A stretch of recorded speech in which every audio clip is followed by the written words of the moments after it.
अस्सलाम वालेकुम, मैं हूं साजिद हसन। आप मेरा यूट्यूब चैनल देख रहे हैं। एक गधे को किस तरह किंग बनाकर पेश किया जाता है, जिसकी अपनी कोई परफॉर्मेंस नहीं होती और होती भी है तो छोटी टीमों के खिलाफ होती है, और उसको टीम के अंदर और पाकिस्तानी मीडिया के अंदर पाकिस्तानी आवाम के सामने किस तरह बढ़ा चढ़ाकर एक बेहतरीन वाला बैट्समैन बनाकर पेश किया जाता है।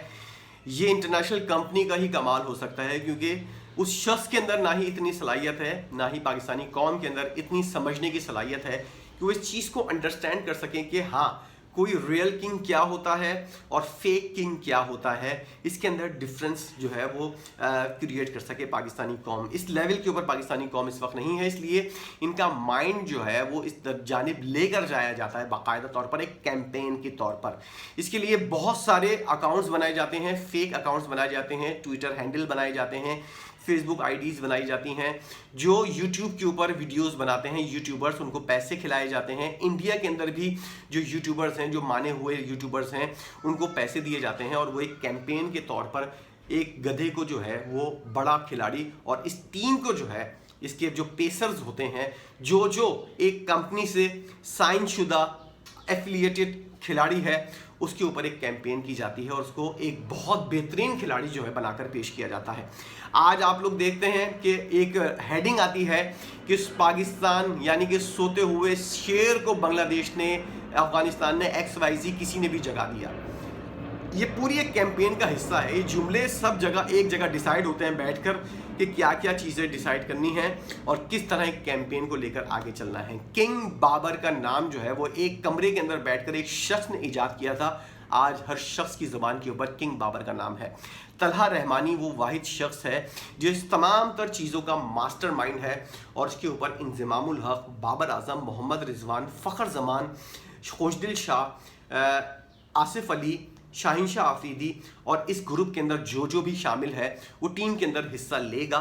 और वो चाहे ज़ीरो परफॉर्मेंस का मुजाहरा करे, चाहे वो अंडे के ऊपर आउट हो जाए, लेकिन वो टीम के अंदर रहेगा। चाहे बेंच के ऊपर ब्रैडमैन क्यों ना बैठा हुआ हो, मार्क टेलर क्यों ना बैठा हो, विराट कोहली जैसा बैट्समैन क्यों ना बैठा हो, उसको ये पता है कि मैं कुछ भी परफॉर्मेंस कर दूं, मैं जो हूँ वो टीम से ड्रॉप नहीं होऊंगा। ये यकीन दहानी दिलवाई जाती है उस याजू और साया कंपनी की जानिब से, जो एक किंग को परवान चढ़ाते हैं, और वो किंग जो है वो टीम के अंदर रहकर खिलाड़ियों को ये हौसला देता है कि तुम लोग जो हो, किसी किस्म की खतरे की बात नहीं है, अपने हिसाब से खेलो। और फिर वो लोग जो हैं वो अगर स्पॉट फिक्सिंग के अंदर मुलविस पाए जाते हैं, या फिर एक रन आउट छोड़ते हैं, कोई मिस फील्डिंग करते हैं, कोई नो बॉल या वाइड बॉल कर देते हैं, उसके 5,000 से 8,000 डॉलर जो है वो अलग से मिलते हैं। खिलाड़ियों को टीम के अंदर शामिल करने के लिए पैसा तक चला है। ये जो खिलाड़ी टीम के अंदर इस वक्त खेल रहे हैं, इनको टीम के अंदर शामिल करने के लिए जिस तरह का पैसा लिया गया है, या फिर उनके कॉन्ट्रैक्ट के अंदर ऐसी बात होती है जो टीम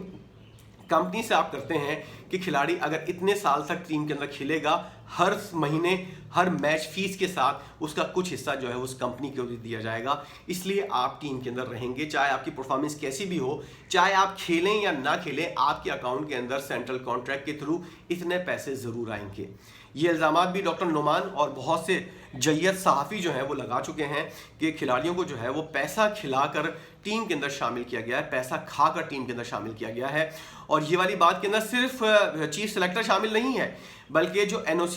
लीग्स के अंदर दिया जाता है, उसके अंदर मैं बहुत पहले से आप लोगों को बताता आ रहा हूँ कि लीग्स के लिए जो NOC दिया जाता है, पाकिस्तान क्रिकेट बोर्ड भी 2,500 से 3,000 डॉलर जो है पर NOC खिलाड़ियों से वसूल करता है। ये पूरा पैसे का धंधा है, और पैसे की हवस, लालच, बेगैरती की इंतहा। जब आप इतनी बड़ी बड़ी दाढ़ी रखकर और ग्राउंड के अंदर खड़े होकर नमाज पढ़कर ये शो करते हो कि हम एज अ मुसलमान, इंज़मामुल हक ने और इस टीम ने सिर्फ पाकिस्तान को बदनाम नहीं किया, इन लोगों ने इस्लाम को भी बदनाम किया है। आज इंडिया के अंदर बैठे हुए लोग इस्लाम के ऊपर उंगली उठा रहे हैं, पाकिस्तान के ऊपर उंगली उठा रहे हैं कि ये ऐसे लोग हैं जो इस्लाम के नाम के ऊपर जो है वो आते हैं और फ्रॉड करते हैं पाकिस्तानी अवाम के साथ, पाकिस्तानी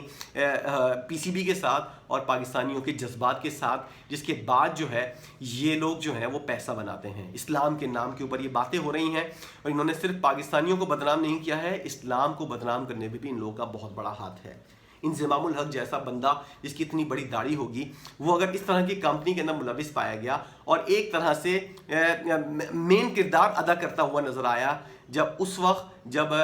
पीसीबी और खिलाड़ियों का सेंट्रल कॉन्ट्रैक्ट हो रहा था, उसके अंदर अपनी खिदमत कुछ पेश करना। इंजमामुल हक के ऊपर ये इल्ज़ाम भी है इसने साबिक खिलाड़ियों को जो चीफ सेलेक्टर बनने की अहलियत रखते थे उन लोगों को भी पैसा खिलाकर साइडलाइन किया कि तुम लोग चीफ सेलेक्टर बनने के लिए मना करना और सिर्फ जब मेरा ऑप्शन बचेगा तो फिर मैं एक तरह से दूध का धुला और बेहतरीन ऑप्शन के तौर पर पाकिस्तान क्रिकेट बोर्ड के सामने आऊँगा और मैं ये बताऊंगा कि मेरे अलावा पाकिस्तान के अंदर कोई ऑप्शन नहीं है जो चीफ सेलेक्टर बनता हो। ये पूरा एक बहुत बड़ा नेटवर्क है, पूरा एक गेम है, उसके अंदर साबिक खिलाड़ी, मौजूदा खिलाड़ी चीफ सेलेक्टर बनने के लिए जो अहलियत रखते थे लोग, उनको भी पैसा खिलाया गया है। और ये बाबर आजम जैसा घंटे का किंग जो है, गधे को जो किंग बनाकर पेश किया गया है, इसके अंदर भी एक पूरी माफिया इन्वॉल्व है। ये सारे ट्विटर अकाउंट के जरिए बाबर आजम जब भी कुछ करता था, चाहे वो 9 रन बनाकर आउट हो, चाहे वो 8 रन बनाकर आउट हो, लेकिन उसका जो है वो मामला जो है वो मीडिया के ऊपर, खासतौर पर सोशल मीडिया के ऊपर जो है वो अप होते हुए नजर आते थे। बाबर आजम की तारीफें होती थी, बाबर आजम मुस्कुरा दिया, ये एक हैशटैग बनाया जाता था कि फाइनली बाबर आजम मुस्कुरा दिया। वो शख्स जो मुल्क को बेच चुका है,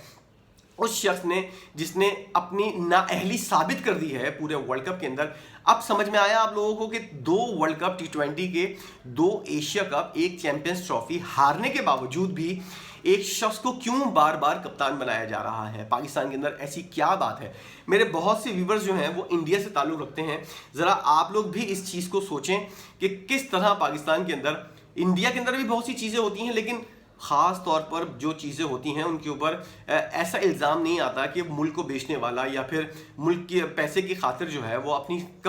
चीज़ों को कंप्रोमाइज़ कर लेना, अपनी सलाहियतों को दबा लेना पैसे के लिए, इस तरह की चीज़ें वहाँ पर भी सामने नहीं आती। ये सिर्फ पाकिस्तान के अंदर ऐसा हो रहा है, और अगर होता भी है दूसरे मुल्कों में तो इतना हाईलाइट नहीं हो पाता। साया कंपनी और याजू कंपनी जो है वो पाकिस्तान के जो खिलाड़ी हैं, अब पेप्सी कैंट के अंदर कौन आ रहा है? शाहीन शाह अफरीदी आ रहा है, नसीम शाह आ रहा है, और शादाब खान आ रहा है, बाबर आजम आ रहा है।